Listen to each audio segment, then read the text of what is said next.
Hey, welcome, welcome. We are live on Facebook and the Step It Up group. I'm going to talk to you guys today to do a little brief training on software. What do you do when good software goes bad? Now, there are lots of reasons and lots of ways. I'm going to put my ears in case somebody has a question. I'm also watching our thread. And if you're joining me today, awesome. I'm glad you're here. Thank you so much. So there are lots of ways good software can go bad. And so when I look through the different threads and when I am trying to keep up with all of these things, I see lots of folks who maybe have purchased some real robust software in the past to manage their practice. So something that can do billing, something that can do scheduling, something that can perhaps do emailing and even marketing emailing. And they got a great price or a great introductory price.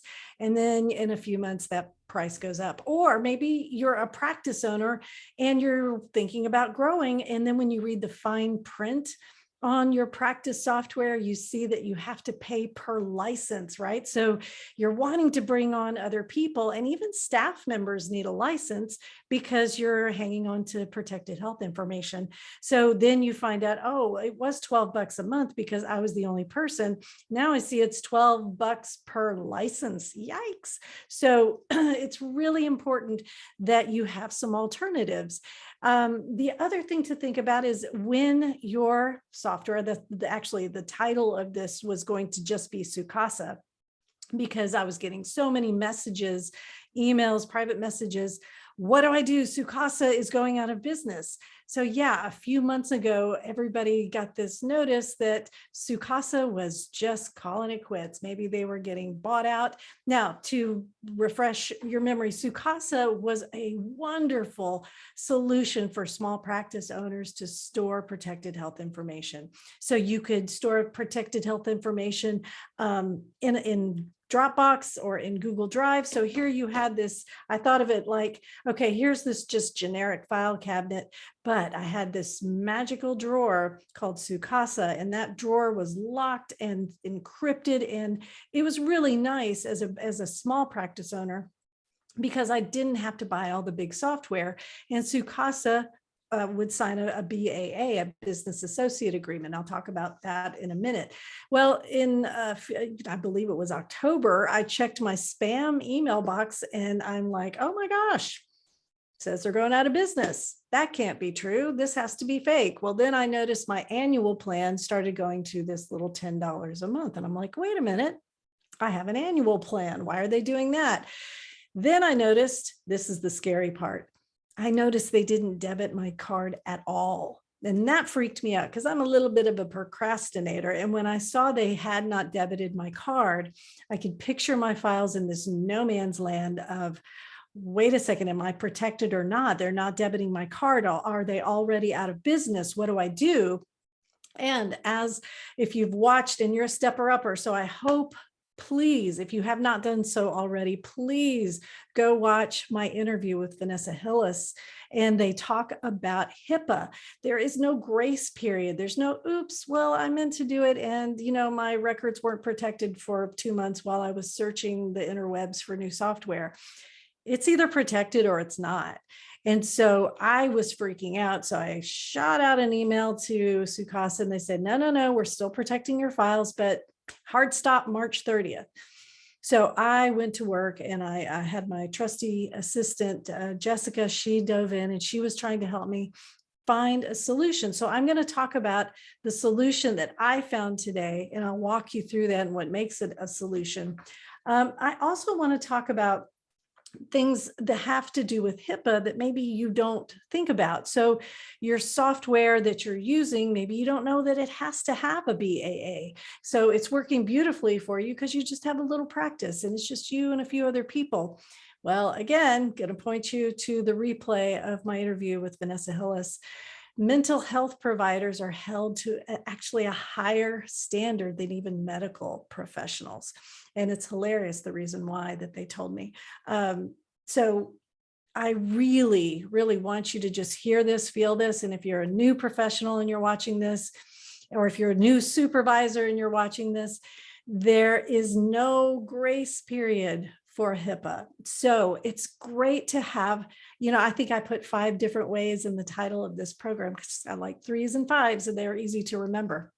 But you have a tribe, make sure that you're involved with other threads. So Step It Up is great, but also be involved with, if you're in DFW area, get involved in that thread on Facebook. El Paso, New Mexico thread. There's a thread for Austin. There's a thread for just about anywhere. If you're not a Facebooker, if that's one of the things you love about this group is that you can get all this information, great. I'm so glad you found me because I'm going to try to keep you up to date without social media. You don't have to tweet or twit or Insta or anything. I'm going to try to keep you up to date with everything I know. Also, you can get yourself involved in professional organizations. They're not quite as fast as the population and the folks out doing the job out in the field, but it's good because at least you can be involved with their email threads and they've got some listservs that they get involved with. So let's talk about specifically Google Workspace today. So Google Workspace and why it's a good alternative. So I'm going to share my screen as soon as I can see Facebook over here is frozen on my face. So hopefully it's not frozen in real life and everybody can hear me and comment if they need to. I'm going to hit refresh real quick just to see if I move. Yep. Okay. I'm moving. Good deal. So no, that's not. I'm going to minimize. So if you're asking me questions, I got to minimize you just a minute. So let's talk about protected health information. When you are using software that holds client information. So back in the day, we used to have these things called telephones and they were connected to the wall by these cords, right? So these cords, they don't hold information, right? They were never designed to store information. The information just passes through, goes from here to here. There's nothing in here that's holding or is encrypted or anything like that. So when we think about storage, it's literally, can it be printed? Can it be pulled up? Can it be read later and archived? So anything that holds client names, any identifying information, and you can go to the Hipaa website and see more information about what exactly is PHI. Spoiler alert, pretty much everything is PHI. But I'll give you an example. QuickBooks used to have a desktop version that was HIPAA compliant. And then they discontinued that because who does desktop computing anymore? Everything's online. Well, their online, QuickBooks Online is not HIPAA compliant. And a lot of folks were using it to store client data. So if you're just in love with your software, there is a way to de-identify. So this is one of the solutions that I want to share with you today. And I'm sharing my screen. This is actually the Hipaa website, the healthandhumanservices.gov website. And when you see, I hope you can see. Yep. Okay. This is where I'm headed.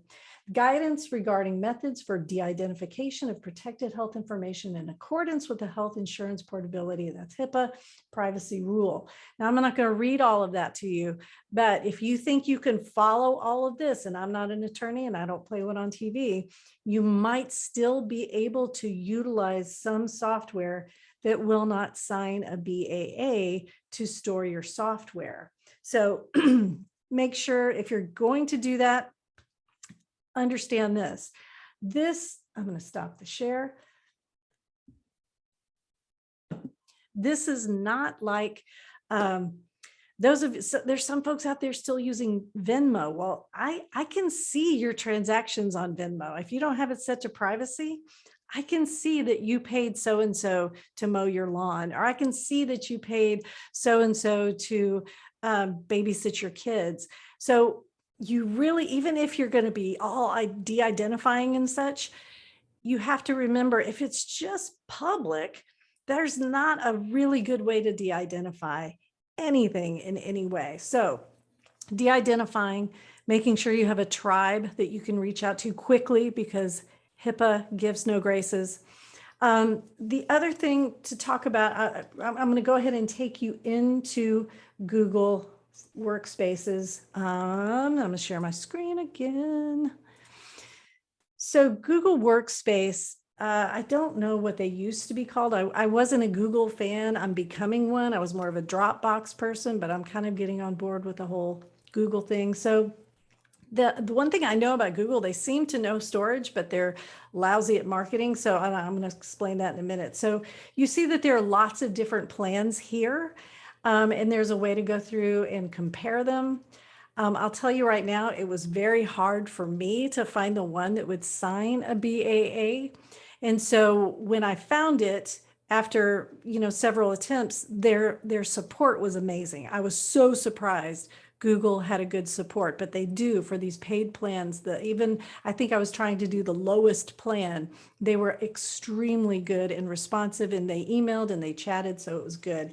So I did settle on Google Workspaces because they'll sign a BAA, and I'm going to show you what that looks like. Now, I'm not going to show you my protected health information, but I will show you. It looks just like Google. So what I did is I made my Google Workspaces profile totally different.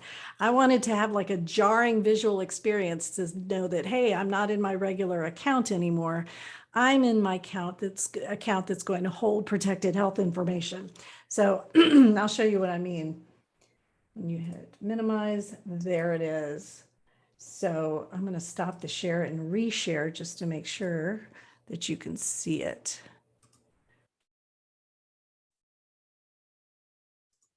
All right, so here it is. You see, it really looks important, and I wanted it that way. So it signs in the same way that you would sign into any other Google account. You hit the plus sign, you go over here to your account, you sign in, sign out, but we're in. Now, the only difference you're going to see, those of you who want to keep everything looking the same, is when you go over here to your apps, you're going to see a gear, an admin gear, because the Google Workspaces puts you in the admin role if you're the purchaser, and you can bring other folks on board. So other therapists. For me, I have my virtual assistant. She's able to get in and do some work with me. You can also add email. We chose not to do that. I'm using another email company called Neo Certified. Neo Certified works great for us. They give us a receipt. It's a great way to send protected health information. So when you click the admin, you'll see a screen that looks like this. So you can see my users over here. You can see how much I pay each month. And you see that it's $24, which is why I will go back and say, I don't think their marketing is that great. But anyway, that's the plan I use, $24. And here's the key. This is what you're looking for. When you go to your account, when you're in Google Workspaces, you'll see account settings, and you scroll, and what you're looking for, and you're going to see my address here. Disregard unless you want to come see me in Land Passes.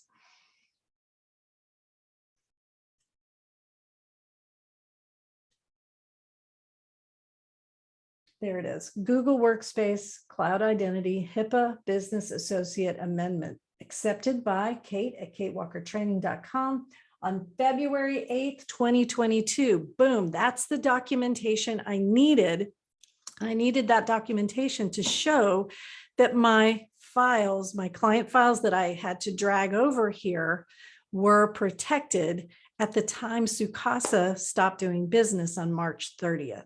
So as I recognized that I had procrastinated too long and I was up against this deadline, this was the holy grail. I had to find this BAA, and I physically save these. Any software that I use that requires a BAA, I will download, turn it into a PDF, and store it in my admin files so I can find them easily at any time that I need them, right? So I have HIPAA compliant email software, as I mentioned before. Anytime I want to email my clients, I have HIPAA compliant scheduling software and HIPAA compliant file storage. Now, as a standalone practice owner, that's 3 different softwares. If you are in a bigger practice or you have a different way of doing that, I kind of feel like when we all cut the cord from cable and then we started getting like Hulu and Netflix and Amazon, and we're like, wait a second, this is the same price.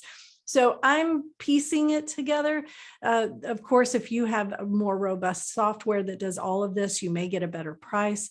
This is just kind of how I've chosen to do it. So there's not one right, well, there is one right way. You have to get a BAA. So if I'm going to stop the share for a second, and I'm going to go back to the Facebook page. And I'm going to see if we have any questions. So any questions about HIPAA compliance, BAAs, using Google Workspaces for our Google Workspace to store client records, or that grace period or the lack of one. Are we good? I don't see anything. If you're watching this on replay, thank you so much. You know, I can't answer your questions live, but you can always post in the Facebook group. If you're a Facebooker, you just tag me. I will respond to your question, usually less than 24 hours because I'm on Facebook too much. So if you think of a question later, if you're watching this on replay, post it in the group. If I don't know the answer, I'll find it for you. All right. So we've talked about when your software goes bad, when it goes up in price, when they drop their BAA, when they never had a BAA to begin with, PHI and HIPAA. Now, with protected health information, let me just mention real quickly one, and I'll mention it again. We're going to have another training here in a couple of weeks where I'm going to take you through what happens when I release client PHI, like the thing went bad, like I did something, I just, oh, right. I'll talk about the mistakes then, but let me quickly mention that, you know, this idea of a covered entity, right? Because HIPAA is actually, it's portability for billing for insurance purposes. And you think, well, wait a second, I'm a cash practice. I don't take insurance. Why do I need, I'm not a covered entity. Yay, I don't have to be HIPAA compliant. Yeah, you do. You have to be HIPAA compliant because of a little thing called House Bill 300 in Texas. And if you're watching this in another state, you're probably beholden to a law that mirrors HIPAA. So HIPAA is a federal law. Your state is going to be governing your protected health information. And you know, when judges don't really know your laws that well, they'll be like, hey, court reporter or bailiff or assistant, go find me some rules regarding what is the best practices for I don't know, storing health information. They'll come back with the ACA Code of Ethics and HIPAA, and that is still considered best practices. So in Texas, we have House Bill 300 that mirrors HIPAA for those of us who don't consider ourselves to be covered entities. And we have actual mentions in our LPC and LMFT rules that HIPAA applies, right? And if you're watching this replay or you're in another state and you're like, yay, I don't have any rules. My state doesn't have any rules, or my country has no rules governing mental health. Whoopee. Well, when something goes wrong and your magistrate or your judge is looking, okay, what's the next best thing? They're going to go to HIPAA. Right? So you might as well look at the laws governing protected health information that apply. We used to say this back in the day of telemedicine. You know, 10 years ago, nobody was doing telemedicine. There were no rules. It's like, what do we do? Well, we find the next best thing, right? So if medicine is doing telemedicine, we look at their rules and we say, okay, let's follow what they're doing. Then NBCC came out with some rules. We're like, oh, great, somebody's talking about it there. Then ACA in 2014 came out with some great guidelines. So the laws catch up, right? But where the law is silent, you have to go to the next thing. And for us, we have that lovely federal law, which is HIPAA. So I will talk about that more in a couple of weeks when we do the training. If you're watching this on a replay, just look for the training about what happens when things go wrong. I'm not sure what the title is going to be. Let's see, maybe I do. Let me look at my cue card here. Hold on a minute. Bum, bum, bum. I need some, do we have any hold music out there? We need some hold music. Let's see. No, that's not it. I have too many tabs open. All right, there it is. So April 7th today is about what happens with Sukasa.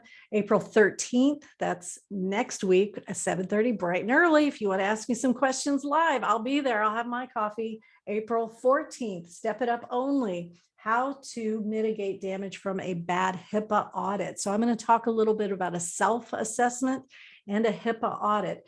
April 18th, Jeffrey Gallup is our mentor of the month, and he's going to talk to new LPC associates. So if you're a supervisor, that might be a good one for you to go to too. Remember, in your Step It Up group, you get that ticket for free. There's no reason not to go. That's a double negative. So go. April 21st, we'll have the dangers of ignoring your dreams, right? So I wrote a book called My Next Steps, Create a Counseling Career You'll Love.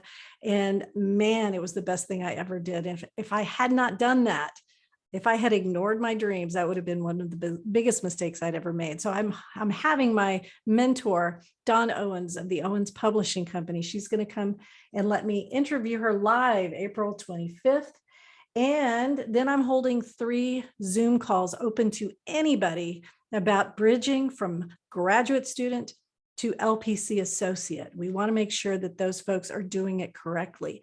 And well, the biggest mistake, it just breaks my heart when I think about a graduate student who's going to make a mistake that's going to keep them from getting a license later on because they got some bad advice.